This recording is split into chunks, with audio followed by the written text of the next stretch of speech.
Hi, and welcome to this brief intro to the netvote dashboard. What you see on the screen is the initial login. We've already pre-filled the specific test examples, and we're greeted with what we consider to be a very easy and straightforward initial view.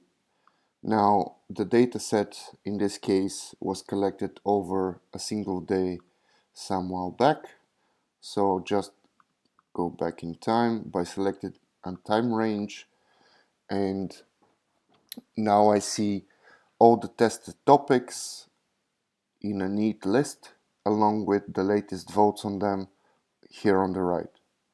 I can reshuffle them by the most votes and least votes and highest rating and lowest rating.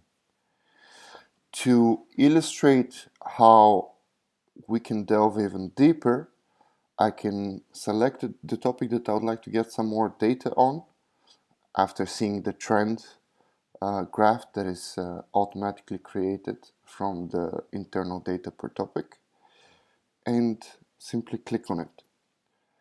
In this view that we call the detailed topic view, I'm greeted with the votes over time statistic. All graphs are color coded according to the initial net vote scale, 1 red being the worst, 10 yellow being the best. In this case, the data regarding sentiment is all crunched to one single data point, which is showing the average per day. If I scroll down, I see the same for the volume. More than 20 people took part in this particular test case. Further down, I see their breakdown by gender, female and male, and I see that both female and male seemingly equally liked the product that they were testing. Votes by age, however, shows that while 35 to 45 were amongst the largest number of voters, their average sentiment was slightly lower, somewhere between 7 and 8, whilst the younger and older people who voted on this liked it more. Scrolling further down, I can see the votes by location, and here we see that people from Sofia and Marsen liked it less than people from Amsterdam and London. I can switch the view to show a map that also carries over the color coding, and I can see that in these areas people seem to like the product, but here it's 6.5. Further down, I see a list of the Q&A data, the follow-up questions that were asked to the various participants. And just to show a quick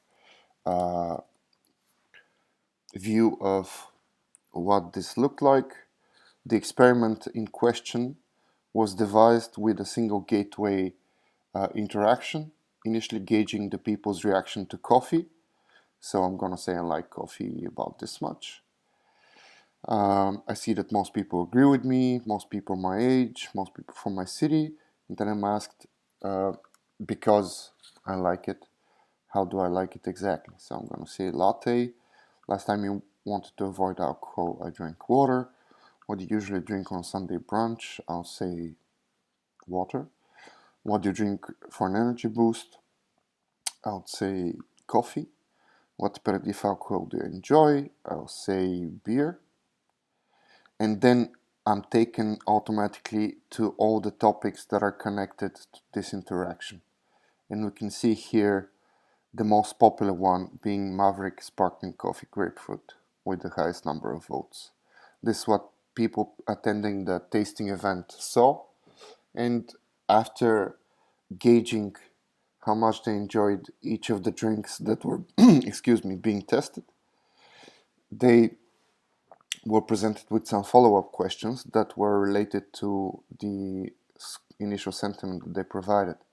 So I would have said that I would like more coffee taste, and I would enjoy this drink at home, and I'll see this as the afternoon pick-me-up.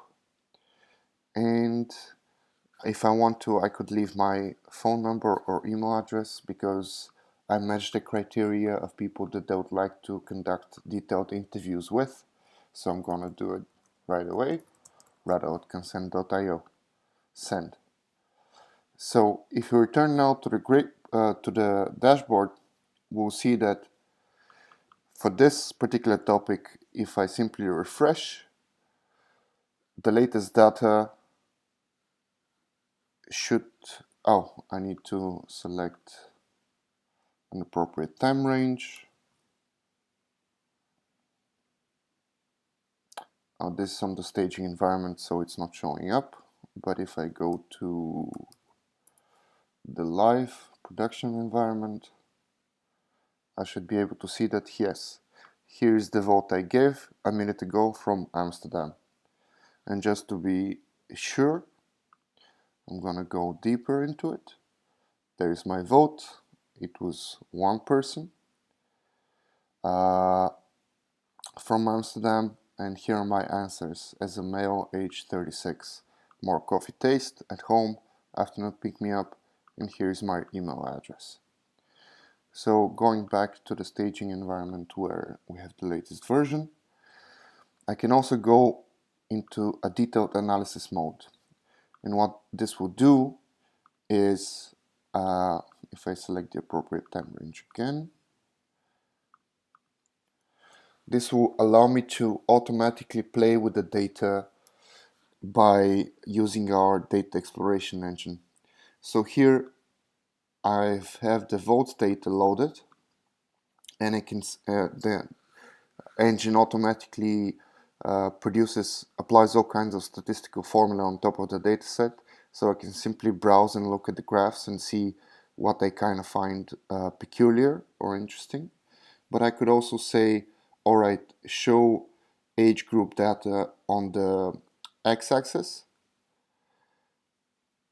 and show, let's say, gender data on the y-axis. And it automatically crunches up all possible combinations between the dataset variables for me. I could also switch this from the votes data to the Q&A data, and then I start seeing all kinds of stats and graphs about the follow-up questions that the people interviewed answered. So I can do again the same by saying, all right, put the answer data on the y-axis and put the, let's say, vote data on the y-axis. And I can start exploring the dataset this way. And where I notice something peculiar, for example, this is a bad example, so I'm going to clear. But if I say, all right, answer count, I can make a note here. And I can also tell the system, all right, take these two variables and give me cross sections of them plus the other possibilities. So here's the mean for at home, and the fizziness and overall taste seem to be relevant data points. Some say sweeter. Here we have a cross section of the countries per number of times. Yes, this answer was given. Here's the location, and here's the gender. So I could derive that many people answered at the bar overall, and many of the females said that they would enjoy this drink at the bar and that they would enjoy more coffee taste. This is more or less the functionality we have currently in the dashboard view, but what we do allow is a full export of the data, as well as the ability to engage with the data via direct API access, so that you can pipe it directly into your preferred software or existing dashboard, and feed it even directly into your own machine learning algorithms. Last but not least, let's look at a topic with a bit more data. So now we can see the variation of overall sentiment over time. This is data from one of the media partnerships that we have, meaning people voted directly on this topic within a news article. And most of the votes were collected on September 15th. Most of the people were 45 to 54, but also 55 to 64 were a big number, and they obviously displayed less preference for this particular politician. Most of them were male, most of them were from Sofia, but if we go to the map view, we'll see that, for example, this particular politician might want to focus outside of Sofia, where he seems to have a good following, let's say.